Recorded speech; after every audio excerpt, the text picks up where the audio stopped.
Hello दोस्तों, आपका हमारे चैनल डॉक्टर मेडिको पे स्वागत है। आज हम बात करने वाले हैं बायोलॉजी इन ह्यूमन वेलफेयर का पहला chapter human health and disease. तो चलिए हम लोग शुरू करते हैं अपने चैप्टर को। तो उसको शुरू करने से पहले हम लोग देख लेते हैं इंट्रोडक्शन में क्या दिया गया है, क्योंकि यहाँ से भी क्वेश्चन पूछे जाते हैं। तो क्या लिखा है, बायोलॉजी क्या है। बायोलॉजी जो है ये youngest form of formalise discipline of the natural science. Natural science की यंगेस्ट फॉर्म है। तो progress in physics chemistry proceed with faster than biology. तो फिजिक्स और केमिस्ट्री, अगर बायोलॉजी से ज़्यादा फास्टर कौन है, फिजिक्स और केमिस्ट्री में प्रोग्रेस हुई। ठीक, फिजिक्स और केमिस्ट्री की जो एप्लीकेशन है हमारी डेली लाइफ में बहुत ज़्यादा विजिबल होती है than compare to biology. 20th century और 21st सेंचुरी में हमको जो है बायोलॉजिकल नॉलेज की यूटिलिटी के बारे में ह्यूमन वेलफेयर में पता चला कि ह्यूमन वेलफेयर में बायोलॉजिकल नॉलेज की यूटिलिटी है क्या। लेकिन लोगों को उसके पहले जो है फिजिक्स और केमिस्ट्री में ही ज़्यादातर लोगों को पता था कि इसका क्या योगदान होता है हमारी लाइफ में। लेकिन उसके अलावा बायोलॉजिकल नॉलेज भी हमारे वेलफेयर के लिए ज़रूरी है।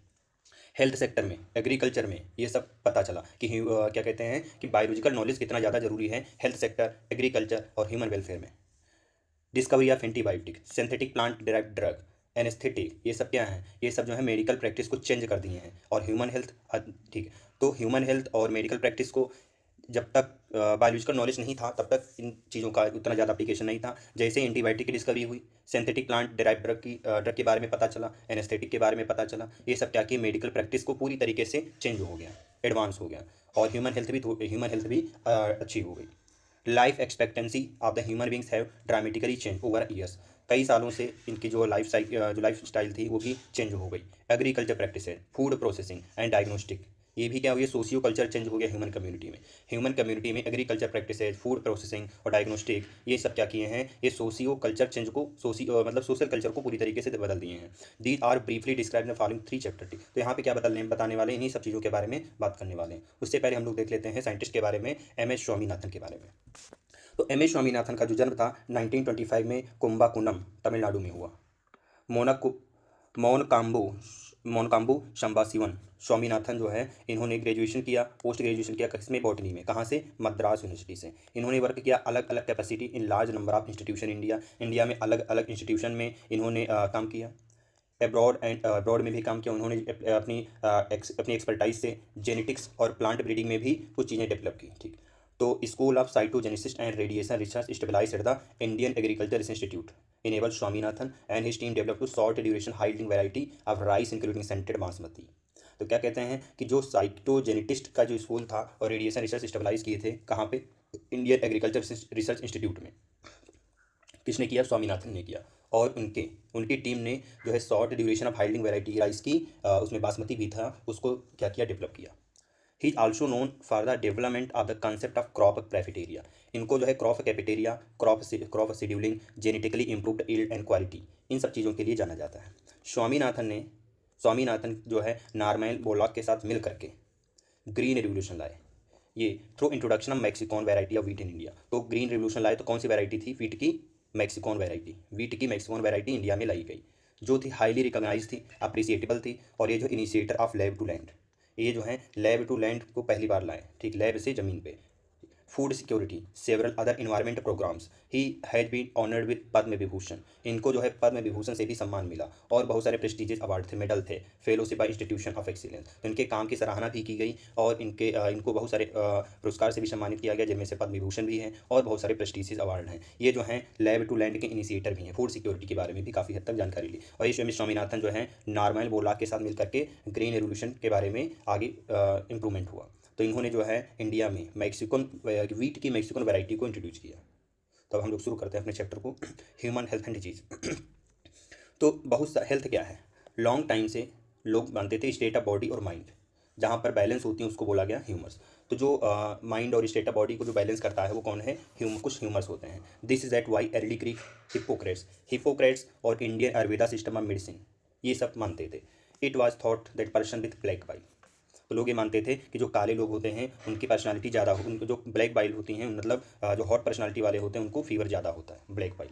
ये आइडिया जो है वो प्योर रिफ्लेक्टिव थॉट था।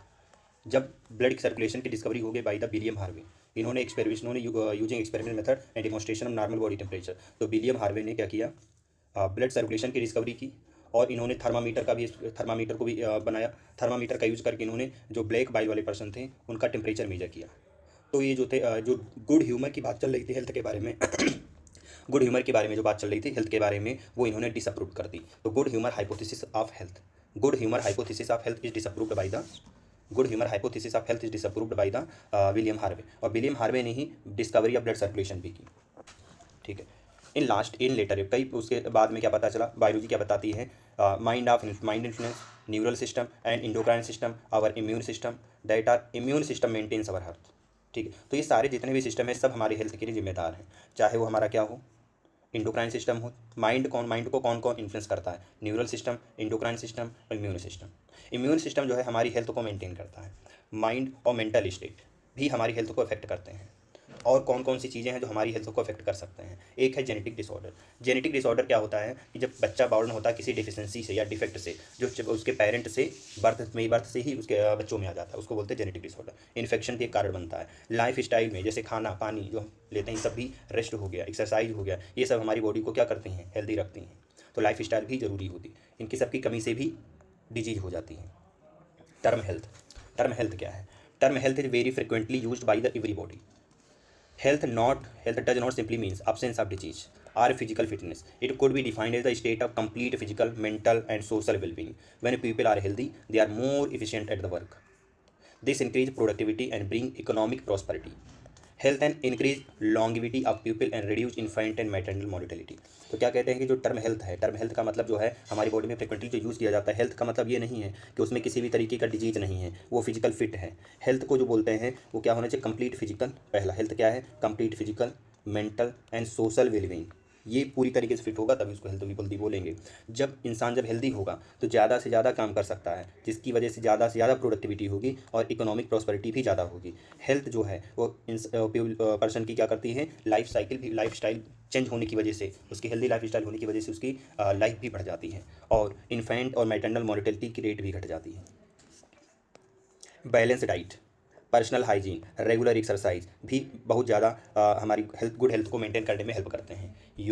योगा जो है कई सालों से immemorial achieve physical and mental state. Yoga से जो है हम फिजिकल और मेंटल स्टेट दोनों को सुधार सकते हैं। अवेयरनेस अबाउट डिजीज, हमको डिजीज़ के बारे में जागरूकता रखनी चाहिए कि वो जो है किस तरीके से कौन कौन सी डिजीज़ किस कंडीशन में हमारी बॉडी फंक्शन को अलग अलग तरीके से अफेक्ट कर सकती है। जैसे वैक्सीनेशन यानी इम्यूनाइजेशन, ये क्या करती है, इन्फेक्शन डिजीज़ के अगेंस्ट दी जाती है। प्रॉपर डिस्पोजल ऑफ वेस्ट, जो वेस्ट मटेरियल को प्रॉपर तरीके से डिस्पोज करना चाहिए। Control of vector and maintenance of hygiene food water resources are necessary achieving good health. तो हम क्या करते हैं, जो वेक्टर हैं, जो मॉस्किटो वगैरह हैं, उनको हमें कंट्रोल करना चाहिए। खाने की साफ़ सफाई पे ध्यान देना चाहिए, पानी साफ पीना चाहिए। ये सब क्या हैं, हमारी गुड हेल्थ को अचीव करने में हेल्प करते हैं। When the functioning of one or more organ or system of body is adversely affected, the characterized by appearance of various signs and symptoms, so that we are not healthy, we have a disease। तो क्या कहते हैं कि जब हमारे argon एक या एक से ज़्यादा आर्गन बॉडी के एडवर्सली इफेक्ट हो जाते हैं तो उस कंडीशन में क्या होते हैं, हमको अलग अलग तरीके के साइन और सिम्टम्स दिखाई देते हैं। तो इसका मतलब क्या है कि हम हेल्दी नहीं हैं, हम क्या हैं, डिजीज्ड हैं। डिजीज़ क्या होती है, इसको हम ब्रॉडली दो ग्रुप में क्लासीफाई करते हैं, या तो वो डिजीज इन्फेक्शियस होगी या तो नॉन इन्फेक्शियस होगी। डिजीज जो है अगर आसानी से एक पर्सन से दूसरे पर्सन में ट्रांसफ़र हो जाती है तो उसको इन्फेक्शियस डिजीज बोलते हैं। इन्फेक्शियस डिजीज जो है वेरी कॉमन है, हर जगह आपको देखने को मिल सकती है। एवरी वन आप सफ़र फ्राम, ठीक है, एवरी वन आप सफ़र फ्राम दिस डिजीज समटाइम, कभी ना कभी वो हर इंसान इन्फेक्शियस डिजीज से सफ़र कर रहा होता है। कुछ इन्फेक्शियस डिजीज ऐसे होती हैं जैसे एड्स, कुछ इन्फेक्शियस डिजीज ऐसी होती हैं जैसे एड्स जो कि बहुत ज़्यादा घातक है, फैटल है। और नॉन इन्फेक्शियस डिजीज जैसे कैंसर जो है मेजर कॉज ऑफ डेथ है। तो डेथ का मेजर कारण क्या है, कैंसर है। ड्रग और एल्कोहल एब्यूज भी हमारी हेल्थ को अफेक्ट करते हैं। Common disease in humans, a wide range of organism belonging to bacteria, virus, fungi, protozoa, helminth, ये सब क्या करते हैं कि ह्यूमन में डिजीज काज करते हैं। तो ये सब क्या है, इन सबको डिजीज काजिंग ऑर्गेनिज्म को हम पैथोजन बोलते हैं। तो अलग अलग तरीके के ऑर्गेनिज्म जिनमें bacteria, virus, fungi, protozoa, helminth आते हैं, ये सब क्या करते हैं, मैन में डिजीज काज करते हैं। ऐसे डिजीज काजिंग ऑर्गेनिज्म को पैथोजन बोलते हैं। ज़्यादातर जो पैरासाइट हैं यानी पैथोजन जो हैं वो हमारी होस्ट को क्या करते हैं, नुकसान पहुँचाते हैं by the living in them, उनके अंदर रह करके। पैथोजन क्या करता है कि अलग अलग तरीक़ों से हमारी बॉडी में एंट्री करता है और मल्टीप्लाई करता है और हमारी नॉर्मल वाइटल एक्टिविटी को इंटरफेयर करता है, जिसका रिजल्ट क्या होता है, मार्फोलॉजिकल या फंक्शनली डैमेज हो जाते हैं। पैथोजन जो है ये क्या कहते हैं, होस्ट के इन्वायरमेंट के अंदर अपनी लाइफ को अडॉप्ट कर लेता है। जैसे एग्जांपल, पैथोजन जो है वो गट में एंट्री करता है। पैथोजन जो है गट में एंट्री करता है, वहाँ पर सर्वाइव करता है, कहाँ पे, स्टमक में, जहाँ पे उसका टेम्परेचर, उसका पीएच बहुत कम होता है, लो पीएच होता है। तो वो रजिस्टिंग वायरस डाइजेस्टिव एंजाइम, जिससे वो जो है लो पीएच पे बहुत सारे एंजाइम एक्टिव होते हैं स्टमक में, तो उनसे भी रजिस्ट कर लेता है, उन वहाँ पर भी सर्वाइव कर लेता है pathogens. Few representative member different group of pathogenic organism are discussed here, ठीक, डिजीज बाई देम। तो यहाँ पे क्या कहते हैं, कुछ हम डिजीज के बारे में यहाँ पे बात करने वाले हैं, जो कौन कौन से पैथोजन कौन से डिजीज काज करता है, उसका सिम्टम्स क्या है, उसका प्रिवेंशन क्या है और उसकी डायग्नोसिस क्या है। प्रिवेंटिव एंड कंट्रोल मेजर्स जो है, प्रिवेंटिव हमको हम डिजीज़ को क्या कर सकते हैं, प्रिवेंट कर सकते हैं, कैसे रोक सकते हैं, कैसे उसको कंट्रोल कर सकते हैं, इन सब चीज़ों के बारे में बात करने वाले हैं। तो पहला हमको दिया गया है टाइफाइड फीवर दिया गया। तो जो टाइफाइड फीवर है एक बैक्टीरिया से काज होता है, उस बैक्टीरिया का नाम है साल्मोनेला टाइफी, ठीक है। अब ये पैथोजन जो है ये कहाँ पे एंट्री करता है, स्मॉल इंटेस्टाइन में एंट्री करता है, किससे, फूड एंड वाटर से। जो कंटामिनेटेड फूड और वाटर है उससे स्मॉल इंटेस्टाइन में ये पैथोजन एंट्री करता है और वहाँ पे क्या करेगा, माइग्रेट करता है, वहाँ से ब्लड के थ्रू अलग अलग आर्गन में फैल जाता है। तो साल्मोनेला टाइफी एक बैक्टीरिया है जो टाइफाइड फीवर काज करता है ह्यूमन में। अब ये पैथोजन जो है कंटामिनेटेड फूड और वाटर से स्मॉल इंटेस्टाइन में एंट्री करता है और वहाँ से ब्लड के जरिए से अलग अलग आर्गन में क्या करता है, माइग्रेट करता है।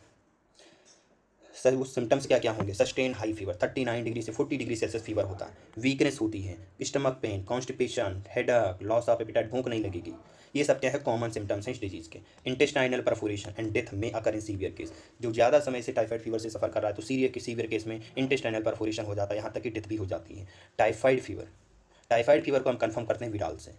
टाइफाइड फीवर को हम कंफर्म करते हैं विडाल से। विडाल जो है एक टेस्ट है, एक क्लासिक केस इन मेडिसिन, ठीक।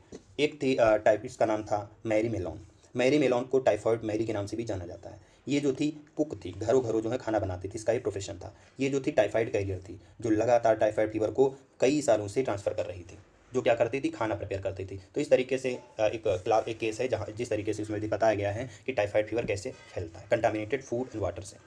एक बैक्टीरिया है जिसका नाम स्ट्रेप्टोकोकस निमोनी है, या उसी को बोलते हैं हीमोफिलस इन्फ्लुएंजी। ये जो है निमोनिया डिजीज़ के लिए रिस्पॉन्सिबल, निमोनिया डिजीज़ काज करता है ह्यूमन्स में। निमोनिया में क्या होता है कि लंग्स की एल्वलाई जो होती है इन्फेक्ट हो जाती है। इन्फेक्शन जो है यानी कि लंग्स की एल्वलाई में हो जाता है, फ्लूइड फील्ड भर जाता है, एयर फील्ड से जो एल्वलाई होती है वहाँ पर क्या होगा, इन्फ्लामेशन हो जाएगी, इन्फेक्शन हो जाएगा, जिसका रिजल्ट क्या होता है, एल्वलाई के अंदर फ्लूइड फील्ड भर जाता है, जिससे बहुत ज़्यादा सीवियर प्रॉब्लम हो सकते हैं, रिस्पायरेशन में सांस लेने में कठिनाई होती है।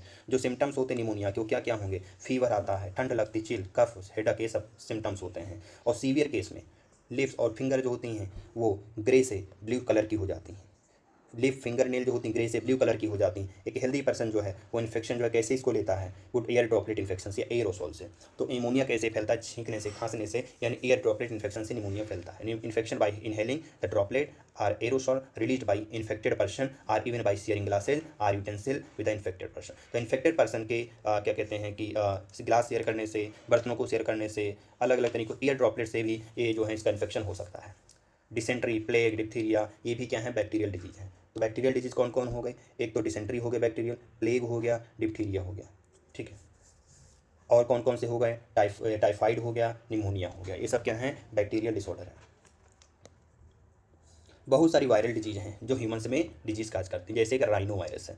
राइनो वायरस जो है क्या है, one such group of virus. एक राइनो वायरस जो है वायरस का ग्रुप होता है। ये मोस्ट इन्फेक्शियस है ह्यूमन एलिमेंट के लिए, क्या करता है, कॉमन कोल्ड काज करता है। इसमें नोज रेस्पिरेटरी पासेज जो है अफेक्ट होती है, इसमें लंग्स का अफेक्शन, लंग्स नहीं इन्फेक्ट होता है, जबकि निमोनिया में लंग्स इन्फेक्ट हो जाता है। कॉमन कोल्ड का करेक्टर क्या है, नेजल कंजेशन और डिस्चार्ज होना, गले में खराश होना, सोर थ्रोट, हॉर्सनेस, आवाज़ भारी लगना, कफ और हेडेक, और टायर्डनेस, बहुत थकान सी फील होना। ये लगभग 3 से 7 दिनों के बीच में ठीक हो जाता अपने आप। ड्रॉपलेट जो है रिजल्टिंग फ्रॉम द कफ, इसमें जो है छींक से, कफ से, इस तरीके से जो है इन्फेक्टेड पर्सन से हेल्दी पर्सन में ट्रांसफर हो जाता है। Inhaled directly or transmitted through the contaminated object such as pen, book, cup, down, अलग अलग तरीकों से, कंप्यूटर, कीबोर्ड, माउस, और इसका इन्फेक्शन जो है जो हेल्दी पर्सन में हो जाता है इस तरीके से। तो कॉमन कोल्ड जो है ये वायरल इन्फेक्शन है, इसका जो पॉजिटिव एजेंट है वो राइनो वायरस है, ठीक।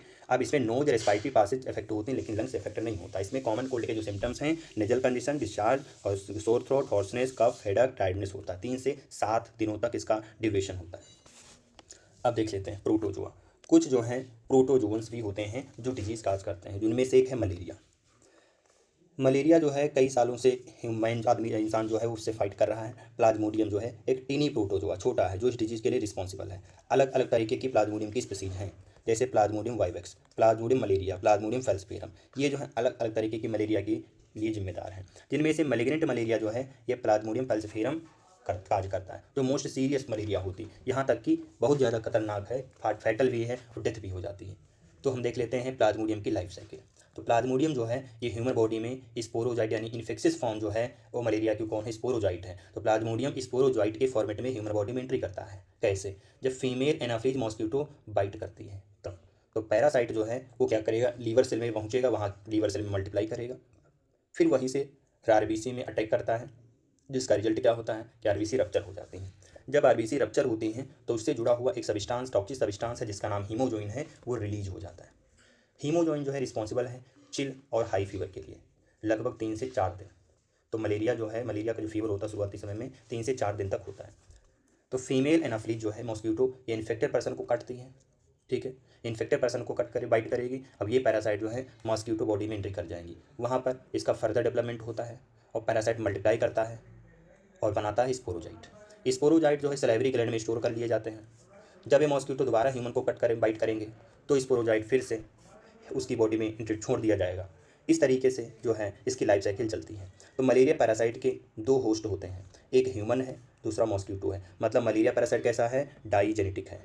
ये अपनी लाइफ साइकिल को कंप्लीट करने के लिए 2 होस्ट की जरूरत करती है, एक तो मॉस्किटो हो गया, दूसरा ह्यूमन हो गया। फीमेल एनाफिलीज मॉस्किटो जो है एक वेक्टर है, यानी ट्रांसमिटिंग एजेंट है। ये डिजीज नहीं काज करता, डिजीज तो काज करने वाला तो प्लाज्मोडियम है, लेकिन ये क्या है, वेक्टर है, उसको प्लाज्मोडियम को ट्रांसफर करने का काम करता है।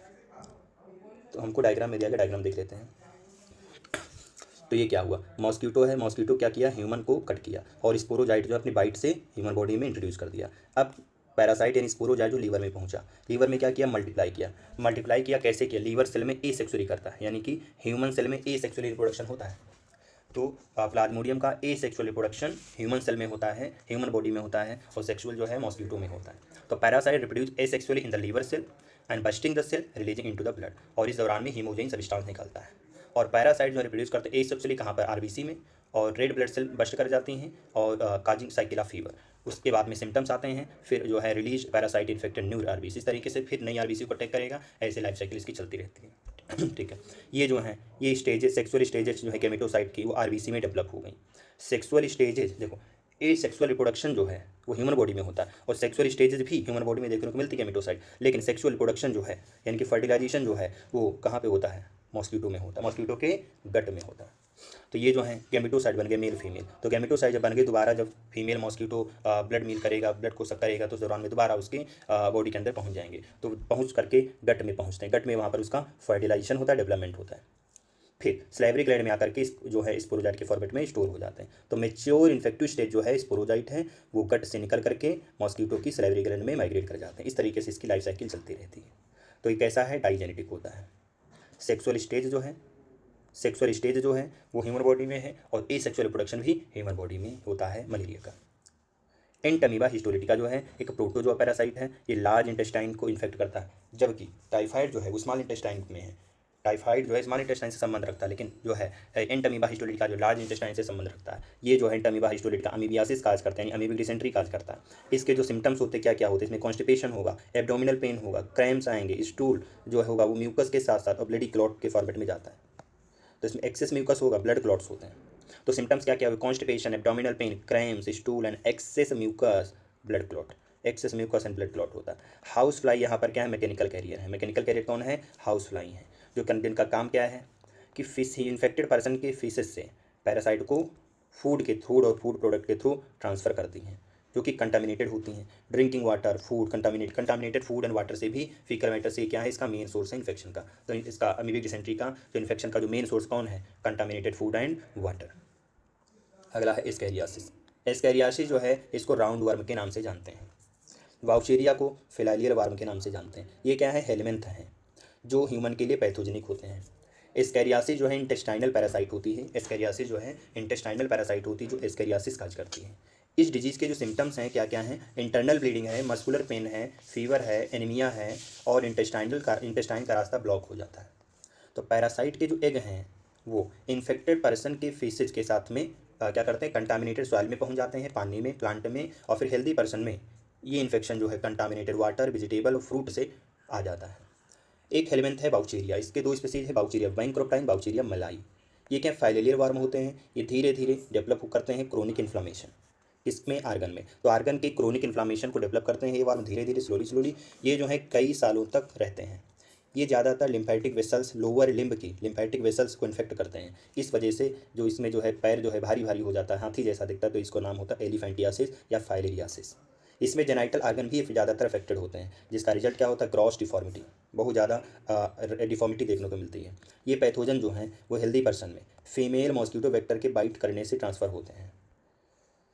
अगला है मैनी फंजाई। बहुत सारे फंजाई जो हैं वो एक जनरा है जिसका नाम है microsporum, Trichophyton, Epidermophyton. Microsporum, Trichophyton, Epidermophyton ये क्या है, जनरा हैं। ठीक है, अब ये क्या करते हैं, रिंगवर्म काज करते हैं। जो मोस्ट कॉमन इन्फेक्शियस डिजीज है मैन में वो कौन है, रिंगवर्म है। जिसका अपीयरेंस कैसा होगा, ड्राई स्केली लीजन जो होंगे ये बॉडी के अलग अलग पार्ट में देखने को मिल सकते हैं, जैसे स्किन, नेल्स और स्कैल्प में। ये जो है इसके मेन सिम्टम्स होते हैं।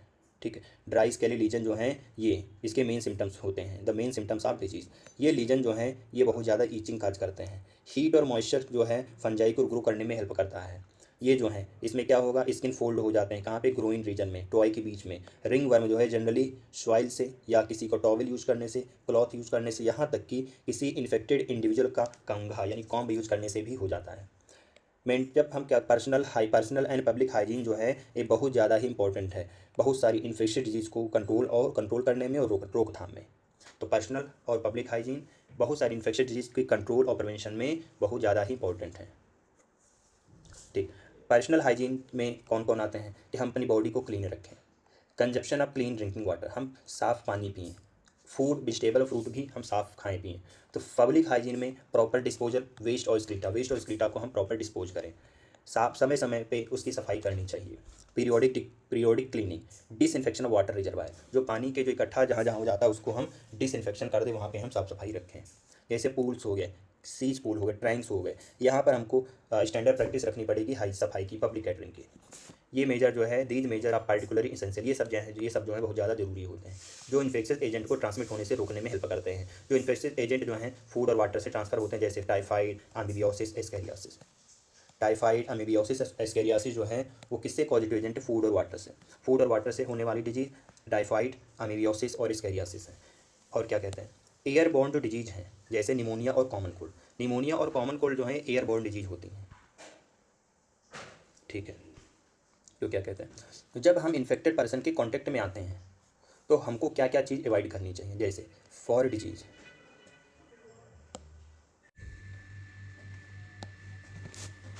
तो हम लोग क्या कर सकते हैं कि जो इन्फेक्टेड पर्सन्स के कांटेक्ट से होने वाली जो बीमारियां हैं उनको हम अवॉइड कर सकते हैं, जैसे ऐसी डिजीज जैसे मलेरिया हो गया, फाइलेरिया हो गया, ये जो इंसेक्ट वेक्टर से ट्रांसमिट होने वाली बीमारियां हैं। तो ज़्यादा इनका जो इंपॉर्टेंट जो मेजरमेंट है वो क्या कर सकते हैं, इनको कंट्रोल किया जा सकता है, इनको एलिमिनेट किया जा सकता है वेक्टर को, जो ये इन चीज़ों पर लाइक करते हैं। This can be achieved by avoiding stagnation of water. हम आसपास जो हैं हम लोग क्या कर सकते हैं, अपने आसपास रुके पानी को ना रुकने दें, जो जिस जगह पे हम लोग रहते हैं। रेगुलर क्लीनिंग करें कूलर की, जो घरों में कूलर लगे रहते हैं। मॉस्कीटो नेट यूज़ करें, मच्छरदानी का यूज़ करें। हम एक फ़िश का इंट्रोडक्शन कर सकते हैं, वहाँ पर डाल सकते हैं, जिस फिश का नाम है गैम्बूसी। ये पूछी जा सकती है तालाब में। तो गैम्बूसिया फिश जो है ये मॉस्कीटो के लार्वा पे फीड करती है, उसको खाती है। और क्या कर सकते हैं कि हम लोग इंसेक्टिसाइड्स का छिड़काव कर सकते हैं अपने आसपास एरिया में जहाँ पे पानी रुका हुआ है। ठीक, डोर, विंडो ये सब क्या करने चाहिए, विद वायर मेस से जो है उसको एक जाली लगा देनी चाहिए, जिससे मॉस्कीटो की एंट्री रुक जाए। इस तरीके के प्रिकॉशन जो हैं ज़्यादा महत्वपूर्ण हो जाते हैं, खास तौर पे specially in the light of recent wide spread incidence of vector bodies. तो ये सब महत्वपूर्ण चीज़ें हो जाती हैं जो वेक्टर से यानी कि मॉस्कीटो से फैलने वाली बीमारियां हैं। तो हम मॉस्कीटो को एंट्री करने से रोक सकते हैं, जैसे बीमारियां भी मॉस्कीटो से फैलने वाली बीमारियां भी रुक सकती हैं। वेक्टर बॉडी जैसे एक है एडीज मॉस्कीटो। एडीज मॉस्कीटो जो है डेंगू चिकनगुनिया काज करता है। एडीज मॉस्कीटो जो है ये डेंगू चिकनगुनिया के लिए वेक्टर है। डेंगू चिकनगुनिया के लिए वेक्टर कौन है, एडीज मॉस्कीटो। ठीक है, तो advancement made in biological science was have arm to effectively deal with many infectious disease. तो क्या कहते हैं कि बायोलॉजिकल साइंस का बहुत ज़्यादा ही एडवांसमेंट जो है इसका यूज़ किया जाता है बहुत सारी इन्फेक्शियस डिजीज़ को रोकने के लिए। तो हम लोग वैक्सीन का यूज़ कर सकते हैं, इम्यूनाइजेशन प्रोग्राम चलाते हैं, जिससे हम पूरी तरीके से हम कुछ बीमारियों को हटा सकते हैं। जैसे जो कम्प्लीटली एरिडिकेटेड जो डेडली डिजीज़ है वो कौन है, स्मॉल पॉक्स क्या है, डेडली डिजीज़ है, इसको पूरी तरीके से इंडिया से हटा दिया गया है। लार्ज नंबर ऑफ जो इन्फेक्शियस डिजीज़ हैं उनमें से पोलियो, डिप्थीरिया, निमोनिया, टिटेनस ये सब क्या हैं, इनको हम वैक्सीन का यूज़ करके इनको हम कंट्रोल कर सकते हैं। पोलियो, डिप्थीरिया, निमोनिया, टिटेनस, इनको सबको हम वैक्सीन के जरिए से कंट्रोल कर सकते हैं। बायोटेक्नोलॉजी से बनाई गई जो वैक्सीन होती हैं वो उनका यूज़ करते हैं। तो biotechnology is at the verge of making available of newer and safer vaccine. तो नई और सेफ वैक्सीन को हम बायोटेक्नोलॉजी की मदद से बना सकते हैं। एंटीबायोटिक की डिस्कवरी और अलग अलग तरीके की ड्रग की डिस्कवरी जो है ये इन्फेक्शियस डिजीज को ट्रीट करने में बहुत ज़्यादा ही प्रभावी है। इम्यूनिटी एवरी डे जो है हर दिन बहुत ज़्यादा नंबर में इन्फेक्शियस एजेंट एक्सपोज्ड होते हैं। उनमें से कुछ जो हैं वो जो उनमें से जो कुछ हैं वो डिजीज़ काज करने में हेल्प करते हैं। This is due to the fact that body is able to defend itself from most of these foreign agent. तो जब फॉरेन पार्टिकल फॉरेन एजेंट जब बॉडी में एंट्री करते हैं तो हमारी बॉडी उनसे क्या करती है, फाइट करती है। तो ये जो फाइट करने की जो एबिलिटी है, जो डिजीज काजिंग ऑर्गेनिज्म से जो होस्ट की फाइट करने की जो एबिलिटी है, इस एबिलिटी को हम बोलते हैं इम्यून सिस्टम के द्वारा कंफर्म किया जाता है। इस एबिलिटी का नाम है इम्यूनिटी। तो इम्यूनिटी क्या है, डिजीज कॉजिंग ऑर्गेनिज्म से फाइट करने की एबिलिटी। इम्यूनिटी दो तरीके की होती है, इन्नेट इम्यूनिटी और एक्वायर्ड इम्यूनिटी। इन्नेट इम्यूनिटी जो है नॉन स्पेसिफिक होती है, ये जो है टाइम ऑफ बर्थ पे प्रेजेंट होती है, बर्थ के समय से ही प्रेजेंट होती है। कौन, इन्नेट इम्यूनिटी। ये नॉन स्पेसिफिक होती है, इसको अलग अलग तरीके के बैरियर से इसको हम क्या कर सकते हैं, रोक सकते हैं फॉरेन पार्टिकल को अपनी बॉडी में एंट्री करने से। तो इन्नेट इम्यूनाइजेशन जो है ये 4 तरीके के बैरियर रखती है। वो 4 तरीके के बैरियर कौन है, पहला है फिजिकल बैरियर। तो स्किन जो है वो मेन बैरियर होता है फिजिकल बैरियर में, जो माइक्रो ऑर्गेनिज्म को एंट्री करने से रोकता है। और क्या है, म्यूकस कोटिंग है।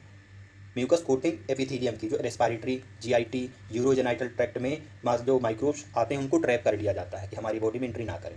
तो जो मेन फिजिकल बैरियर है वो स्किन है। दूसरे कौन है, म्यूकस कोटिंग एपिथेलियम, जो रेस्पिरेटरी ट्रैक्ट, जीआईटी और यूरोजेनाइटल ट्रैक्ट में पाई जाती हैं, जो माइक्रोब्स को ट्रैप करने में हेल्प करती हैं। दूसरा जो फिजियोलॉजिकल बैरियर है, ये स्टमक में एसिड का पाया जाना, माउथ में स्लाइवा का पाया जाना, आंखों से आंसू का आना, ये सारे जो है माइक्रोबियल ग्रोथ को रोकते हैं।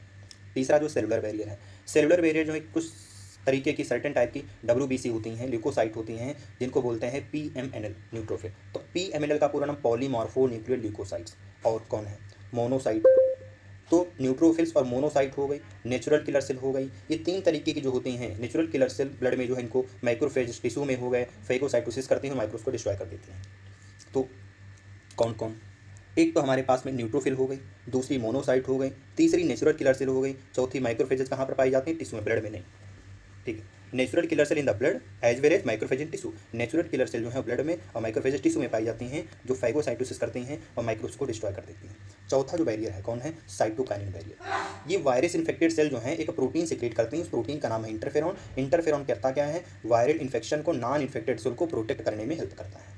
अगली हमारी, ये तो हमारी इन्नेट इम्यूनिटी थी, अगली हमारी है एक्वायर्ड इम्यूनिटी। तो एक्वायर्ड इम्यूनिटी जो है ये पैथोजन स्पेसिफिक होती है, इसके पास मेमोरी होती है। इसका मतलब क्या है, जब भी हमारी बॉडी में कोई पैथोजन पहली बार जब एंट्री करता है तो उस समय जो रिस्पांस आता है उस रिस्पांस को बोलते हैं प्राइमरी रिस्पांस। ये बहुत लो इंटेंसिटी का होता है। लेकिन जब सेम पैथोजन दूसरी बार जब आता है तो हाई इंटेंसिटी के साथ आता है, तो उस रिस्पांस को बोलते हैं एनामिनेस्टिक रिस्पांस। एनामिनेस्टिक रिस्पांस होता है, क्यों, क्योंकि हमारी बॉडी के पास में क्या होती है, मेमोरी होती है। जो पहले आया हुआ है उसको क्या करेगी, जो पहले आया हुआ है उसको क्या करती है, तो उसको पहचानती है, फिर उसको अटैक करती है। प्राइमरी और सेकेंडरी जो रिस्पांस होते हैं, प्राइमरी और सेकेंडरी जो रिस्पांस होते हैं ये 2 स्पेशल टाइप की लिम्फोसाइट के द्वारा कंफर्म किए जाते हैं, जो हमारे ब्लड में पाई जाती है। एक बी लिम्फोसाइट, एक टी लिम्फोसाइट। तो जो बी लिम्फोसाइट हैं ये हमारी क्या है, आर्मी या प्रोटीन प्रोड्यूस करती हैं। किसके बदले में, जब पैथोजन हमारे ब्लड में एंट्री करता है तो उनसे क्या करती हैं, फाइट करती हैं। ये प्रोटीन को बोला गया है एंटीबॉडी। बी लिम्फोसाइट क्या करते हैं कि एक प्रोटीन निकलती हैं जो एक तरीके से हमारी बॉडी की आर्मी होती हैं, जो ब्लड में पैथोजन के साथ में फाइट करती हैं। इन्हीं प्रोटीन को बोलते हैं एंटीबॉडी। टी सेल क्या करती हैं, डू नॉट सिक्रीट एंटीबॉडी। ये पॉइंट इंपॉर्टेंट है। टी सेल जो है किसी भी तरीके की एंटीबॉडी प्रोड्यूस नहीं करती। टी सेल किसी भी तरीके की एंटीबॉडी प्रोड्यूस नहीं करती, लेकिन ये बी सेल से एंटीबॉडी को प्रोड्यूस करने में हेल्प करती हैं। Help B cell to produce them, but help B cell to produce them, ये खुद एंटीबॉडी नहीं प्रोड्यूस करती। ईच एंटीबॉडी के पास में, हर एंटीबॉडी के पास में 4 पेप्टाइड चेन होती हैं, जिनमें से 2 स्मॉल चेन उनको लाइट चेन बोलते हैं, 2 लॉन्गर चेन होते हैं जिनको हैवी चेन बोलते हैं। एंटीबॉडी का जो है रिप्रेजेंटेशन H2L2 होता है। अलग अलग तरीके की एंटीबॉडी होती है हमारी बॉडी में प्रेजेंट की होती हैं, जिसका क्या है IgA, IgM, IgG, IgE और IgG होता है। ये जो है हमारे शरीर में पाई जाने वाले अलग अलग तरीके की एंटीबॉडी होती हैं। एंटीबॉडी का जो स्ट्रक्चर है कार्टून लाइक दिखता है। ये एंटीबॉडी जो है हमारे ब्लड में पाई जाती हैं और ह्यूमोरल रिस्पॉन्स देती हैं। ये जो है क्या कहते हैं, this is one of the 2 types of our acquired immune system response. तो हमारे शरीर में पाए जाने वाले 2 रिस्पॉन्स में से एक है जो क्या होता है, एंटीबॉडी मीडिएटेड होता है। कौन, ह्यूमोरल रिस्पॉन्स एंटीबॉडी मीडिएटेड होता है। तो दूसरे तरीके का जो सेल मीडिएटेड रिस्पॉन्स है उसको बोलते हैं सेल मीडिएटेड इम्यूनिटी। तो एंटीबॉडी मीडिएटेड कौन है, ह्यूमोरल। सेल मीडिएटेड कौन है, CMI। टी लिम्फोसाइट मीडिएटेड कौन है, CMI। जो टी लिम्फोसाइट है वो हमारा CMI है, और एंटीबॉडी मीडिएटेड कौन है, वो ह्यूमोरल है। जब कुछ ह्यूमंस में जैसे आर्गन में हार्ट, लीवर, किडनी ये सब क्या करते हैं, काम नहीं कर पाते हैं, फेल हो जाते हैं, तो हमें ट्रांसप्लांटेशन की ज़रूरत होती है। केवल एक ही रेमेडी है उस समय एक पेशेंट को नॉर्मल लाइफ सर्वाइव करने के लिए, ट्रांसप्लांटेशन। तो हम लोग क्या करते हैं, डॉक्टर क्या करता है, सुटेबल डोनर को फाइंड आउट करता है, फिर उसको क्या करेगा, आर्गन को कंफर्म करेगा कि इससे कोई डिजीज़ तो ना है, अब इसको उसको ये बॉडी एक्सेप्ट कर सकती है, इसकी एंटीबॉडी पूरी ग्रुपिंग हो रखी जाती है, ठीक।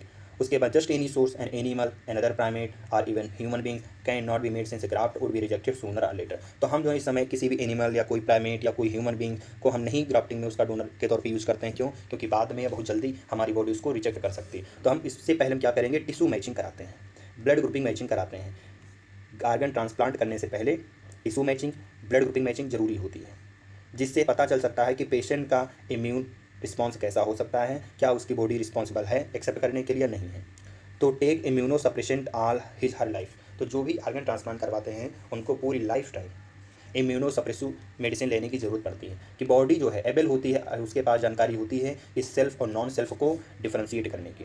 और सेल इमीडिएटेड रिस्पॉन्स जो है ये आर्गन ट्रांसप्लांट यानी ये बोल सकते हैं ग्राफ्ट रिजेक्शन के लिए जिम्मेदार है। सेल इमीडिएटेड इम्यूनिटी जो है ग्राफ्ट रिजेक्शन के लिए जिम्मेदार है। तो हमको डायग्राम दिया गया, डायग्राम देख लेते हैं। ये हमको क्या दिए गए, ये हमको दिए गए हैं डाइसल्फाइड लिंकेज। ये हैवी चेन है, ये लाइट चेन है। तो हैवी चेन, ठीक, दो, एक हैवी एक लाइट, हैवी लाइट चेन के बीच में, हैवी लाइट चेन के बीच में भी सल्फाइड लिंकेज होता है, हैवी के बीच में भी सल्फाइड लिंकेज होता है, लाइट के बीच में भी सल्फाइड लिंकेज है। और ये तुम्हारी दिया गया, इसके पास दो बाइंडिंग साइट होती है, एक एंटीजन बाइंडिंग साइट, इसके पास दो जगह पे एंटीजन बाइंडिंग साइट होती हैं। तो एंटीबॉडी के पास में एंटीजन बाइंडिंग साइट होती हैं। तो इसको याद करने की जो ट्रिक है एंटीबॉडी का वो क्या है, गमते। ये है तुम्हारा डिक्रीजिंग ऑर्डर, डिक्रीजिंग ऑर्डर मतलब IgG, IgA, IgM, IgD और IgE। जिनमें से IgE जो है एलर्जी के लिए जिम्मेदार होती है। अब देख लेते हैं एक्टिव एंड पैसिव इम्यूनिटी। तो जब होस्ट जो है एंटीजन के संपर्क में आता है, जब भी कोई पैथोजन, कोई भी होस्ट जो है एंटीजन के संपर्क में आता है तो क्या कर सकता है, which may be lie in the form of living or dead microbes or other proteins antibody produce in the host body. तो बॉडी के अंदर क्या कर सकता है, लिविंग के फॉर्मेट में या डेड माइक्रोब्स या कोई दूसरी प्रोटीन या कोई एंटीबॉडी होस्ट के अंदर प्रोड्यूस होता है। तो इस तरीके की इम्यूनिटी जो एक्टिव इम्यूनिटी होती है। क्या कहना चाह रहा है, जब भी कोई एंटीजन हमारी होस्ट में यानी हमारी बॉडी में एंट्री करता है तो हमारी बॉडी क्या करती है कि उसकी अगेंस्ट कुछ प्रोटीन या एंटीबॉडी प्रोड्यूस करती है। तो उस तरीके की इम्यूनिटी जो हो गई वो एक्टिव इम्यूनिटी हो गई। एक्टिव इम्यूनिटी जो है ये स्लो होती है, ये टाइम लेती है अपना पूरा इफेक्ट दिखाने के लिए। Injecting microbes deliberately during immunization. Immunization के समय में हम क्या करते हैं कि जो माइक्रोब्स को, जो इनएक्टिव माइक्रोब्स हैं उनको क्या करते हैं, डिडली में उनको इंजेक्ट करते हैं बॉडी में। तो इन्फेक्शियस ऑर्गेनिज्म क्या करता है, बॉडी गेन कर लेती है नेचुरल इन्फेक्शन के समय। एक्टिव, इसको बोलते हैं एक्टिव इम्यूनिटी। तो एक्टिव इम्यूनिटी में क्या होगा, जब हम बाहर से कोई वैक्सीन वगैरह जब करते हैं तो वैक्सीन में क्या होता है, इनएक्टिव पैथोजन होता है, उसको जब इंट्रोड्यूस किया जाता है तो उसके अगेंस्ट हमारी बॉडी एंटीबॉडी बना लेती है। जब सिमिलर पैथोजन जब कहीं हमारी बॉडी में एंट्री करता है तो प्री फॉर्म एंटीबॉडी होती है, तो उस समय हमारा बॉडी बहुत जल्दी रिस्पॉन्स करता है। जब रेडीमेड एंटीबॉडी डायरेक्टली किसी फॉरेन एजेंट से बॉडी को प्रोटेक्ट करने के लिए डायरेक्ट जब दी जाती है तो इस तरीके के रिस्पॉन्स को बोलते हैं, इम्यूनिटी को पैसिव इम्यूनिटी बोलते हैं। क्या हम जानते हैं कि जो मदर्स मिल्क जो है वो बहुत ज़्यादा ज़रूरी होता है न्यूली बॉर्न इन्फेंट के लिए। तो ये जो येलोविश फ्लूइड होता है इसको कोलेस्ट्रम बोलते हैं। जो मदर जो है वो इनिशियल समय लैक्टेशन के उसमें जो है सिक्रीट करती है, जिनमें एबंडेंट एंटीबॉडी पाई जाती है, IgA होती है, जो इन्फेक्ट को प्रोटेक्ट करती है। फीटस जो है कुछ एंटीबॉडी मदर से भी रिसीव करता है, किसके द्वारा, प्रेगनेंसी के समय प्लेसेंटा से। तो ये जो है कुछ एग्जांपल पैसिव इम्यूनिटी के होते हैं। अब देख लेते हैं वैक्सीनेशन एंड इम्यूनाइजेशन। तो जो इम्यूनाइजेशन या वैक्सीनेशन का जो प्रिंसिपल है इस पर बेस्ड होता है, based on property of memory. Memory हमारे इम्यून सिस्टम की मेमोरी कैसी है उसके बेसिस पे हमारा इम्यूनाइजेशन होता है। वैक्सीनेशन जो है एक तरीके की प्रिपरेशन होती है एंटीजेनिक प्रोटीन, पैथोजन की एंटीजेनिक प्रोटीन की प्रिपरेशन होती है, जिनमें हम इनएक्टिवेटेड या वीकेंड पैथोजन को, जिसको हम वैक्सीन बोलते हैं, ये हमारे अपनी बॉडी में इंट्रोड्यूस की जाती है। एंटीबॉडी जो है ये बॉडी के अंदर एंटीजन के अगेंस्ट प्रोड्यूस की जाती है, जो उस पैथोजेनिक एजेंट को न्यूट्रलाइज करने में हेल्प करते हैं, जो जहाँ पे एक्चुअली इन्फेक्शन जब होता है। तो वैक्सीन के पास जो है दो तरीके की सेल होती हैं मेमोरी जनरेट करने वाली, एक होती बी और दूसरी टी सेल।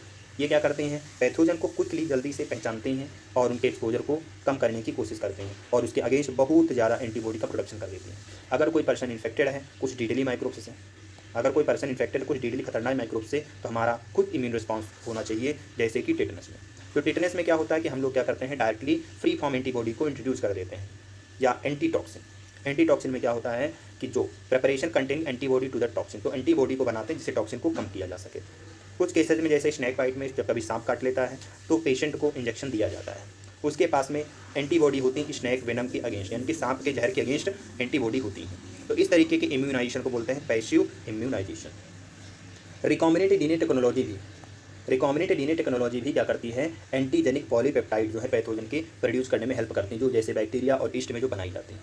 वैक्सीन जो है एक अप्रोच है जिससे हम लार्ज स्केल पे हम प्रोडक्शन कर सकते हैं और ज़्यादा अवेलेबिलिटी होती है इम्यूनाइजेशन के लिए। जैसे हेपेटाइटिस बी जो है, हेपेटाइटिस बी वैक्सीन जो है वो ईस्ट से प्रोड्यूस की गई है। हेपेटाइटिस बी वैक्सीन जो ईस्ट से प्रोड्यूस की गई by the help of recombinant DNA technology. Allergy क्या कहता है कि जब हम कभी नए प्लेसेस पे जाते हैं तो हमको अचानक छींक आना चालू हो जाती है।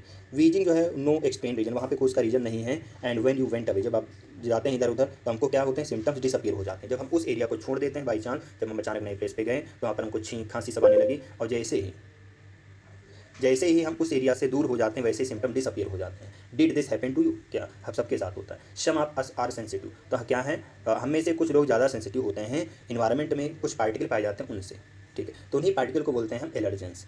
क्योंकि एलर्जी जो है पॉलन से भी हो सकती है, पॉलन एलर्जी होती है, डस्ट से भी हो सकती है, तो अलग अलग तरीके की एलर्जी होती है। तो एक्सरडेटेड रिस्पॉन्स ऑफ इम्यून सिस्टम, हमारे इम्यून सिस्टम का जो अचानक जो रिस्पॉन्स होता है कुछ एंटीजन के जो हमारे इन्वायरमेंट में पाए जाते हैं उनके अगेंस्ट, उस एक्सरडेटेड रिस्पॉन्स को बोलते हैं एलर्जी।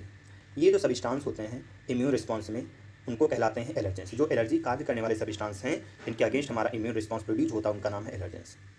एंटीबॉडी जो है एलर्जी में प्रोड्यूस कर एलर्जी के लिए रिस्पॉन्सिबल है IgE.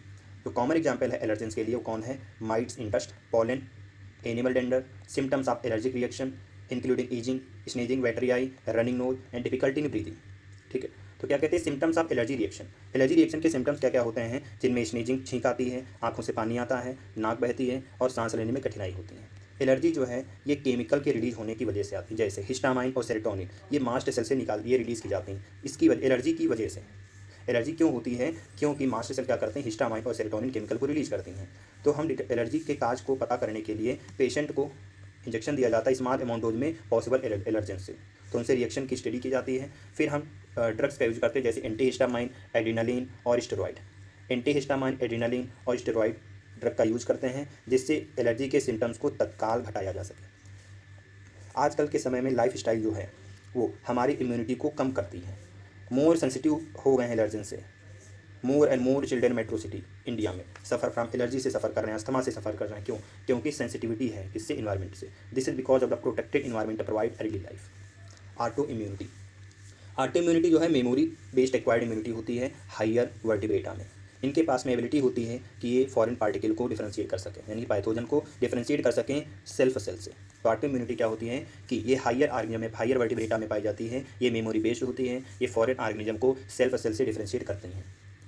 while we still do not understand the basis of these two corollaries of this ability have to understood। तो उनमें से क्या बोला है कि हायर वर्टिब्रेटा के पास में एबिलिटी है कि फॉरेन पार्टिकल को डिफरेंशिएट कर सकें। ज़्यादातर केसेज में क्या होती है कि इस अननोन रीजन किसी कारणवश या जेनेटिक या अननोन रीजन की वजह से कभी कभी हमारी बॉडी अपनी सेल को अटैक करने लगती है, डिफरेंशिएशन की कैपेबिलिटी खत्म हो जाती है। कि इसका रिजल्ट क्या होता है कि हमारी बॉडी डैमेज होने लगती है, इसको बोलते हैं ऑटो इम्यून डिजीज। जिनमें से रिमाटॉइड आर्थराइटिस जो है वो हमारी क्या ऑटो इम्यून डिजीज है। तो रिमाटॉइड आर्थराइटिस क्या है, ऑटो इम्यून डिजीज है। Immune system in the body, human immune system के पास में लिम्फॉइड ऑर्गन, टिश्यू, सेल और कुछ सॉल्युबल मॉलिक्यूल जैसे एंटीबॉडी होती हैं। तो इम्यून सिस्टम जो है एक यूनिक है किस सेंस में कि फॉरेन एंटीजन को पहचानती है और उनको रिस्पॉन्स देती है और याद भी रखती है। इम्यून सिस्टम जो है ये एलर्जिक रिएक्शन में इंपॉर्टेंट रोल प्ले करता है। एलर्जिक रिएक्शन में प्ले करता है, ऑटो इम्यून डिजीज में करता है, ऑर्गन ट्रांसप्लांट में भी करता है। तो लिम्फॉइड ऑर्गन जो है, लिम्फॉइड ऑर्गन जो होते हैं एक ऐसे ऑर्गन होते हैं जहाँ पे ओरिजिन और मैचुरेशन और प्रोलिफरेशन लिम्फोसाइट का होता है। प्राइमरी लिम्फॉइड ऑर्गन कौन है, बोन मैरो और थाइमस होता है, जहाँ पे इमेच्योर लिम्फोसाइट क्या करती है, डिफरेंशिएट करती हैं और एंटीजन सेंसिटिव लिम्फोसाइट में बदल जाती हैं। आफ्टर मैचुरेशन, मैच्योर होने के बाद में लिम्फोसाइट जो हैं वो सेकेंडरी लिम्फॉइड ऑर्गन जैसे spleen, lymph node, tonsil, pairs patch जो स्मॉल इंटेस्टाइन में पाए जाते हैं और अपेंडिक्स, इनमें माइग्रेट कर जाते हैं। सेकेंडरी लिम्फॉइड ऑर्गन जो हैं वो यही क्या है, इंटरेक्शन की जगह होती है लिम्फोसाइट की। किसके साथ इंटरेक्ट करती हैं, एंटीजन के साथ में, वहाँ पे प्रोलिफरेट करती हैं और इफेक्टिव सेल बन जाती हैं। तो अलग अलग लिम्फॉइड ऑर्गन की जो लोकेशन है वो यहाँ पे दिखाई गई, डायग्राम में भी देख लेते हैं। तो बोन मैरो जो है वो मेन लिम्फॉइड ऑर्गन होता है। जहाँ पे सारी तरीके की ब्लड सेल लिम्फोसाइट भी प्रोड्यूस होती हैं, सारी तरीके की लिम्फोसाइट जिनमें से सारी तरीके की ब्लड सेल जिनमें से लिम्फोसाइट भी प्रोड्यूस होती हैं।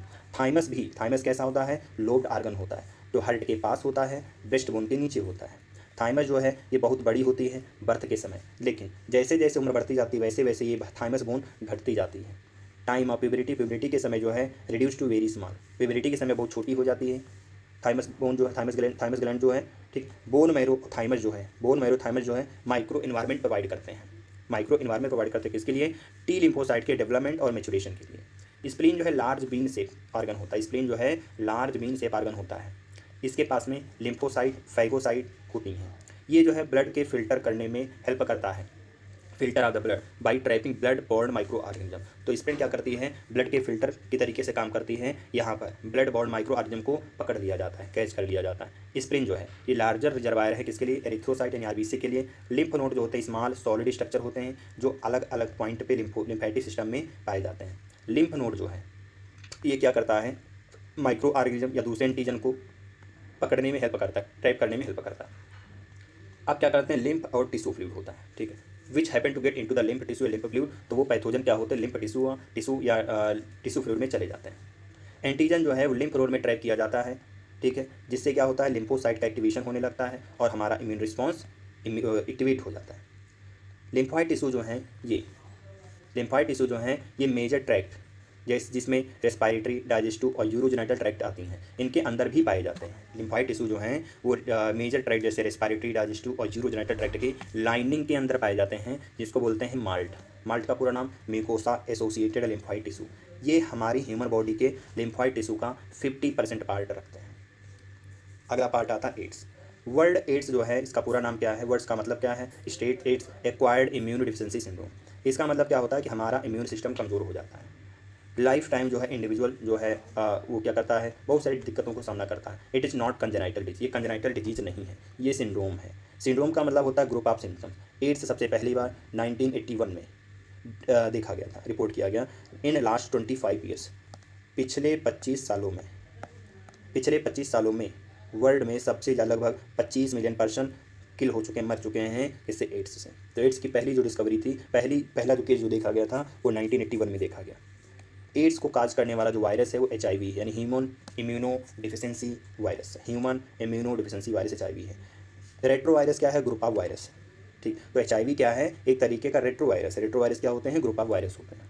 इनके पास में इन्वेलप्ड RNA जीनोम होता है, ठीक है। HIV इन्फेक्शन का जो ट्रांसमिशन है किसके जरिए से होगा, sexual contact with infected person से, transfusion of contaminated blood and blood product से, सीयरिंग इन्फेक्टेड निडल से। In case of intravenous during drug abuse, जो ड्रग वगैरह निडल से इंजेक्ट करते हैं तो इन्फेक्टेड ऐसे जो सिरिंज है उनसे हो सकता है। दूसरा, इन्फेक्टेड मदर से चाइल्ड में प्लेसेंटा के थ्रू हो सकता है, ठीक है। तो ऐसे लोगों में हाई रिस्क हो सकते हैं इस तरीके के इन्फेक्शन में, जो सबसे खतरा हो सकता है।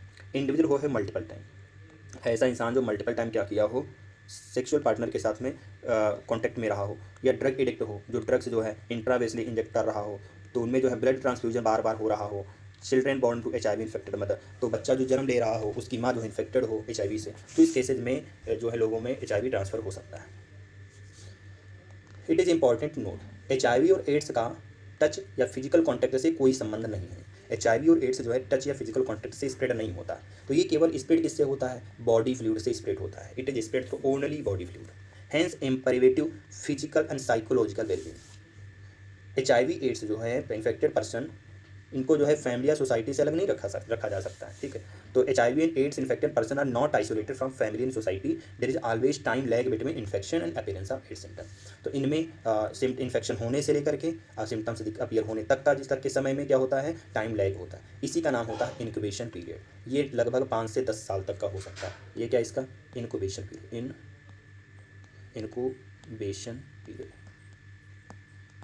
इंक्यूबेशन पीरियड होता है।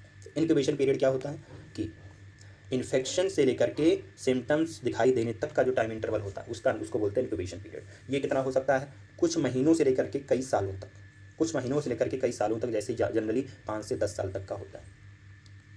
तो यहाँ पे हमको डायग्राम दिया गया, डायग्राम देख लेते हैं। तो ये रेट्रो वायरस है। रेट्रो वायरस क्या है, वायरल RNA कोर है, इसके पास वायरल प्रोटीन कोट है। वायरस क्या करेगी, नॉर्मल सेल को इन्फेक्ट करती है, एनिमल सेल जैसे इन्फेक्ट करती है तो वायरल RNA सेल के अंदर छोड़ दिया जाता है। वायरल डीएनए जो है रिवर्स ट्रांसक्रिप्टेज एंजाइम से प्रोड्यूस किया जाता है, जिससे वायरल डीएनए बनते हैं। अब ये वायरल डीएनए जो है होस्ट जीनोम के साथ में मिल जाएगा। अब होस्ट जीनोम के साथ मिल करके नए वायरल आरएनए जो है प्रोड्यूस होते हैं इन्फेक्टेड सेल से, ठीक है, और उससे नए वायरस प्रोड्यूस हो जाएंगे। फिर नए वायरस दूसरे अदर सेल को इन्फेक्ट करते हैं। क्या बोला कि after getting into the body of person the virus enter to microphages. तो क्या कहते हैं, जैसे ही किसी पर्सन के अंदर वायरस एंट्री करता है तो वायरस इंटर्स इनटू माइक्रोफेज। माइक्रोफेज में वायरस एंट्री करेगा और आरएनए जीनोम जो होता है वायरस का वो वायरल डीएनए में कन्वर्ट होता है। किसकी मदद से? एक एंजाइम है रिवर्स ट्रांसक्रिप्टेज की मदद से। ये वायरल डीएनए जो है ये होस्ट सेल डीएनए में भेज दिया जाता है और इन्फेक्टेड सेल से डायरेक्टली कॉन्टैक्ट में आ जाता है और वायरल पार्टिकल प्रोड्यूस करता है।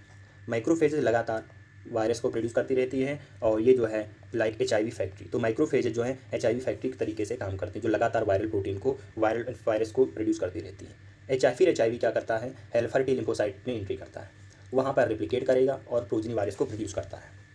फिर वो प्रोजनी वायरस जो है ब्लड में रिलीज़ किए जाते हैं और दूसरी हेल्पर टी लिम्फोसाइट को अटैक करते हैं। ये बार बार रिपीट होता है प्रोग्रेसिव, जिससे धीरे धीरे हेल्पर टी लिम्फोसाइट का नंबर कटने लगता है हमारी इन्फेक्टेड पर्सन की बॉडी में। इस समय क्या होगा, पर्सन जो है बहुत चीज़ों से सफ़र करता है, फीवर से, डायरिया से, वेट लॉस से, इन सब चीज़ों से सफ़र करता है। और इसमें हेल्पर टी लिम्फोसाइट का नंबर घटने की वजह से पर्सन जो है वो बहुत सारी इन्फेक्शन से भी सफ़र करता है। जैसे उसमें बैक्टीरियल इन्फेक्शन हो जाए, जिनमें से माइक्रोबैक्टीरियम, वायरस, फंजाई, यहाँ तक कि पैरासाइट जो टॉक्सोप्लाज्मा है, इससे भी सफ़र करता है। इससे भी होने वाली डिजीज़ उसको हो जाती है। पेशेंट जो है इम्यूनो डिफिशिएंट हो जाता है, वो जो है अपनी और पराई सेल को पहचानने में असमर्थ होता है कि वो जो है सेल्फ और नॉन सेल्फ को डिफ्रेंशिएट नहीं कर पाता। तो इसके लिए एक डायग्नोस्टिक टेस्ट है एड्स के लिए, जिसका नाम है एरिजा। एरिजा का पूरा नाम एंजाइम लिंक्ड इम्यूनोसॉर्बेंट से होता है। एड्स का जो ट्रीटमेंट है वो एंटी रेट्रोवायरल ड्रग्स से हो सकता है। It is only partially effective, completely नहीं है। तो ट्रीटमेंट जो एड्स का जो ट्रीटमेंट है वो एंटी रेट्रोवायरल ड्रग्स के हम कर सकते हैं, लेकिन वो पार्शली इफेक्टिव कंप्लीटली नहीं है। They can only prolong the life of patient but can not prevent death. ये लाइफ टाइम थोड़ी तो बढ़ा सकते हैं, लेकिन डेथ को नहीं रोक सकते हैं, जो कि which is inevitable.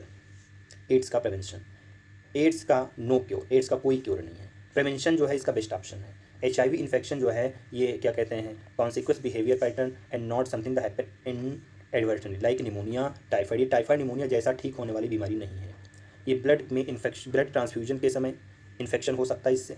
Only excuse may be ignorance and has been rightly said, do not die of ignorance, do not die of ignorance in our country the national AIDS control organization. तो हमारी country में नाको है, नाको यानी national AIDS control organisation है, ये इसको control करते। कुछ NGO होते हैं, NGO यानी नॉन गवर्नमेंटल ऑर्गेनाइजेशन, ये बहुत सारी जानकारी देती हैं एड्स के बारे में। WHO जो है स्टार्टेड मेंबर ऑफ प्रोग्राम, बहुत सारी इसने जो है प्रोग्राम चालू किए हैं कि हम किन किन तरीक़ों से HIV इन्फेक्शन को रोक सकते हैं। पहला, मेकिंग ब्लड, जो ब्लड बैंक से जो ब्लड वगैरह लिया जाए वो क्या हो, HIV से सेफ रहे। Use of only disposable needle, तो डिस्पोजेबल नीडल का ही केवल यूज़ करके उसको सिरिंज को पब्लिक और प्राइवेट हॉस्पिटल क्लिनिक में जो यूज़ की जाती हैं उनको प्रॉपर क्या होना चाहिए, डिस्पोज होना चाहिए। Needle syringe in the public and private hospital clinic, free distribution of condoms, controlling drug abuse, advocating safe sex, promoting regular checkups for HIV susceptible population. Some are some such step taken up. तो क्या कहना चाह रहे हैं कि जो infected needle हैं जो प्राइवेट हॉस्पिटल या क्लिनिक या उनमें जब यूज़ किए जाते हैं तो उनको प्रॉपर क्या होना चाहिए, डिस्पोजेबल होना चाहिए। और अगर HIV सस्पेक्टेड अगर कोई है तो उसको क्या होना चाहिए, प्रॉपर रेगुलर चेकअप कराना चाहिए। तो HIV का जो इन्फेक्शन है, जैसे हैविंग एड्स, जो क्या कहते हैं, ये हिडन काफ़ी लंबे समय तक छुप नहीं सकता। इन्फेक्शन में spread to many more people, ये इन्फेक्शन और लोगों में स्प्रेड हो सकता है। HIV एड्स इन्फेक्टेड जो हैं पर्सन जो हैं नीड हेल्प एंड सिंपैथी, इनको जो है सिंपैथी की ज़रूरत होती है, ठीक। Unless society recognize it is a problem to be dealt with collective manner, the chance of wider spread of disease increase manifold. It is a malady that can only be tackled by the society and medical fraternity acting together to prevent the spread of the disease.